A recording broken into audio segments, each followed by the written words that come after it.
Mrs Bennet was a woman of mean understanding, little information, and uncertain temper.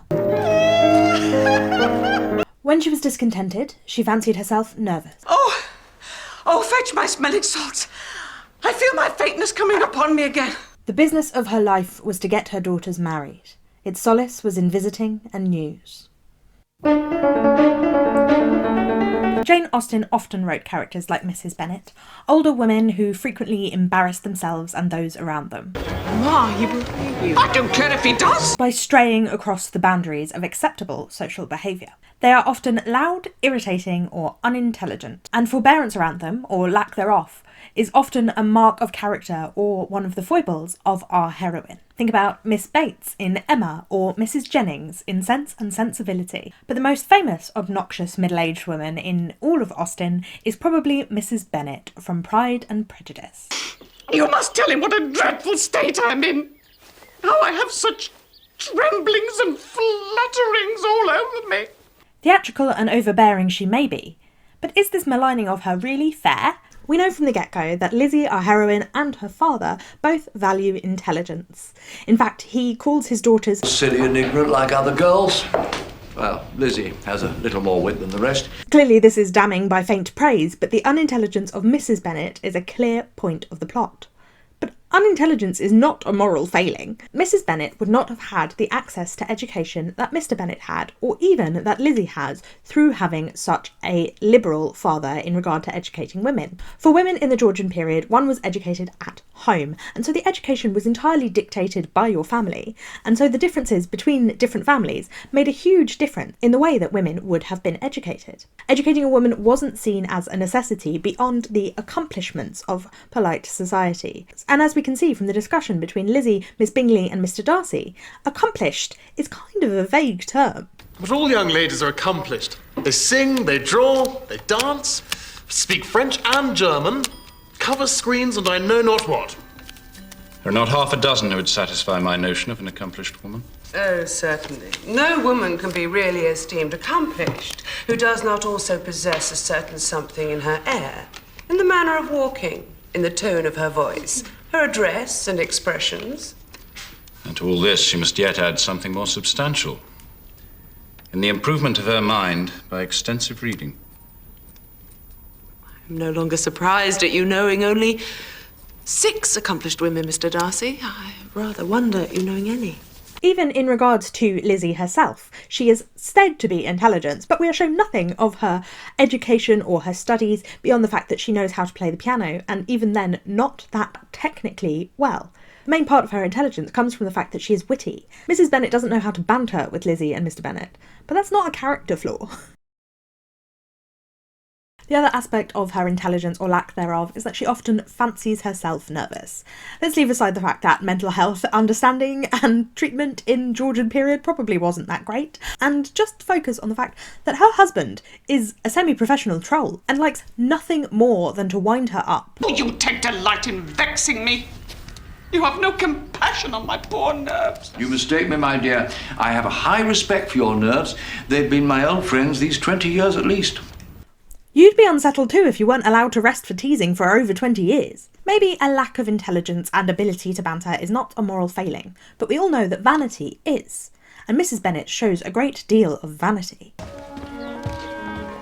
She often harks back to the beauty of her youth and revels in the beauty of her daughters Jane and Lydia. A man could go a long way without seeing a figure like yours if he would only make the most of it. It is important to consider that in the Georgian period, beauty was perhaps not quite the empty and surface level thing that we think of now, because beauty was a large part of a woman's currency. Mrs Bennet, for example, knows that her beauty is the only reason that Mr Bennet married her. Mr Bennet, captivated by youth and beauty, and the appearance of good humour that youth and beauty generally give, had married a woman whose weak understanding and illiberal mind very early in their marriage put an end to all affection for her. Mr Bennet didn't marry her for her personality. Mr Bennet didn't marry her for her wealth. Mr Bennet married her for her beauty. Mrs Bennet comes from a family that are in trade, and whilst they may have been wealthier than the Bennet family, they didn't have the social standing of being part of the landed gentry, which Mr Bennet is. Mrs Bennet made an advantageous marriage, and she made that advantageous marriage purely on the fact that she was a beautiful woman. Because of the plight that her daughters are in, which I will get to in a moment, she knows that they will also probably need to trade on their beauty. Far from being vapid and nonsensical, Mrs Bennet is showing a shrewd understanding of the economic circumstances of her class and time period. Lizzie herself says, "With father's estate entailed away from the female line, we have little but our charms to recommend us. One of us at least will have to marry very well. And since you are quite 5 times as pretty as the rest of us and have the sweetest disposition, I fear the task will fall on you to raise our fortunes." And so she too knows that without a considerable dowry, they are going to have to do exactly what her mother did. But because Lizzie has class and passion, we forgive her mercenariness. How long have you loved him? And I believe I must date it from my first seeing his beautiful grounds at Pemberley. As well as being considered vain, Mrs Bennet is often considered to be frivolous, but as I have said, that doesn't really make much sense considering the time period and the economics in which she is living. If you have watched Greta Gerwig's masterpiece adaptation of Little Women in 2020, you will have seen Amy's speech about the economic proposition that marriage poses for women. The same was true 50 years earlier in the Georgian period in which Jane Austen is writing. In Regency England, women couldn't, for the most part, own property, unless it was settled upon them in a way reserved only for the truly very wealthy. Because of the laws of primogeniture, Mr Bennet's estate is entailed away to the nearest male relative.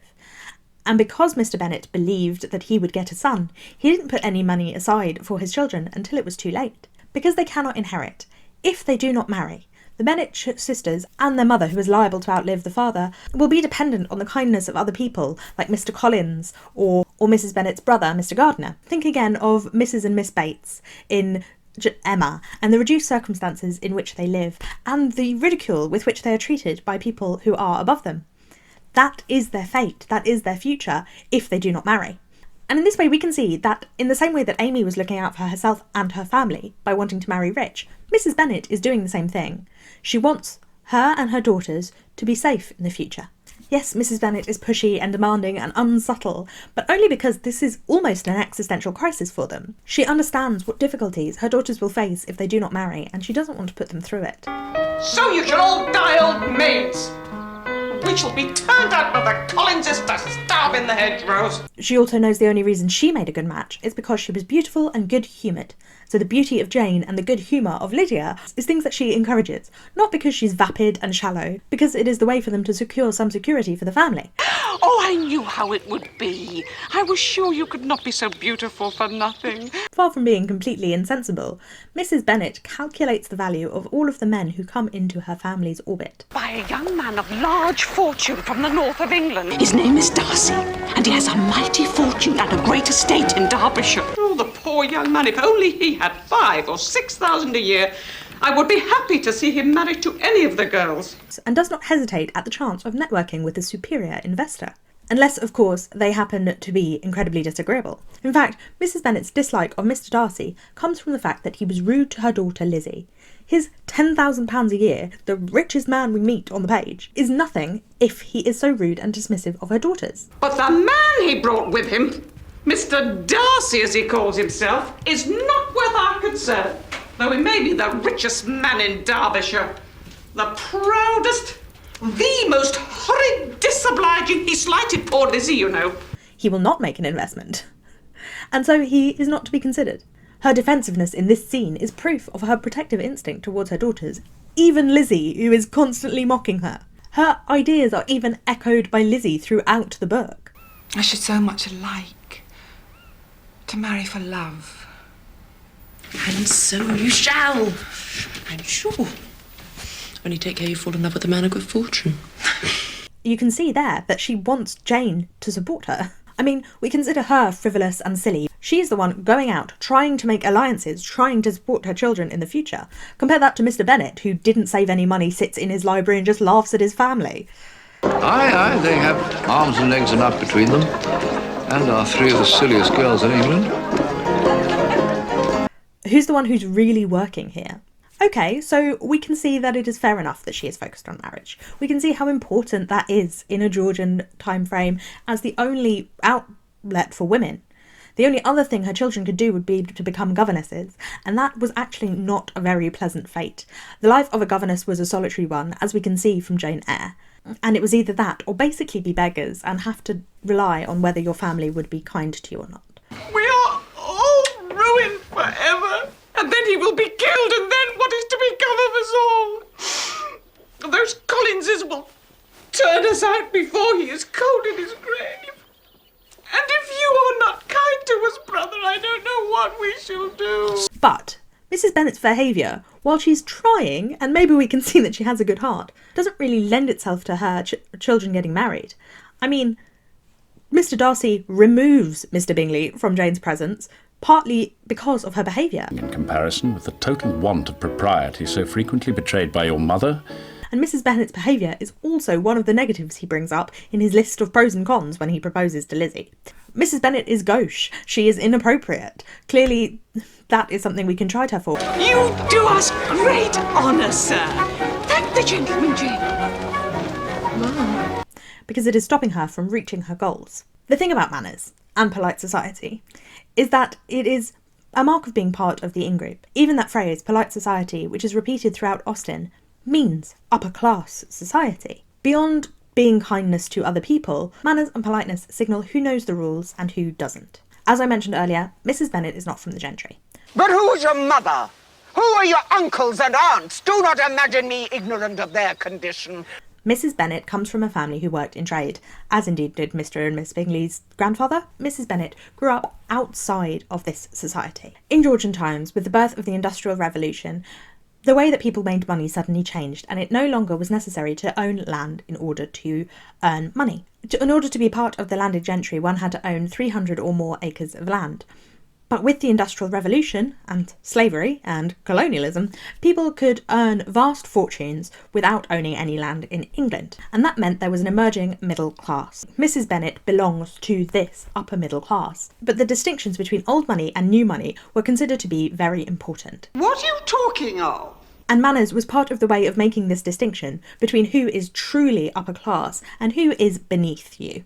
Manners were a way to display that your wealth is old, that you understand the rules of this society. The upper classes could be poorer than the middle classes, but they were older, and that was what counts. And so by playing this game of manners, we were deciphering who is in that old money, important people camp. And Mrs Bennet firmly isn't.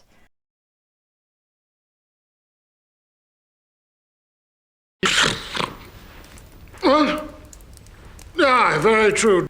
A lot of the dislike of her gaucheness, her over-the-top behaviour, falling on the bad side of polite society, is purely classism. The other point is that it was very hard in Georgian periods to make your feelings clear and known. You couldn't talk in that way. There was no openness in this situation. And so talking loudly in public places was actually quite a commonplace way to get feelings across. Talking to someone to whom you could have that conversation whilst knowing someone was overhearing you was a common thing not just in novels, but an actual part of society. He favoured Jane at first, but Bingley was there before him. Now there will be a great marriage. And of course, that will throw the girls into the path of other rich men. It was a way to signal that you were open to a proposal, whether that was because a girl was interested in a man or because a family would grant permission and look favourably upon a proposal. In Georgian society, a father could deny a daughter the right to marry or limit a son's income whilst he lived if he did something that was against what the father wished, or if he were a younger son. And as we see from the novel, Charlotte Lucas tells us that Jane is not obvious that she likes Mr Bingley. She recommends that she show her affection more clearly if she wants him to propose. Then she should leave him in no doubt of her heart. She should show more affection, even than she feels, not less, if she is to secure him. Perhaps Mrs Bennet knows that too. And she thinks that Mr Bingley needs a signal in the way that people in that class in that time period showed signals. She was showing that the family was favourable to a proposal and that it would be approved of in a way that was common in Georgian society. It is because of the classism that we see from Miss Bingley and Mr Darcy, the way that they look down upon the Bennets, that her signal is seen to be inappropriate rather than standard common practice. And because she is loud and because she is of a different class to them, they see her actions in a way that it would be different were she from a more established family. Altogether, Mrs Bennet is often maligned when we talk about Pride and Prejudice, and Mr Bennet is often considered a benign, funny character. But it is Mrs Bennet who is focused on the financial stability and her daughter's futures, not Mr Bennet. He does nothing to help them whatsoever. Oh, Mr. Bennet, how can you be so tiresome? You must know that I'm thinking of his marrying one of them.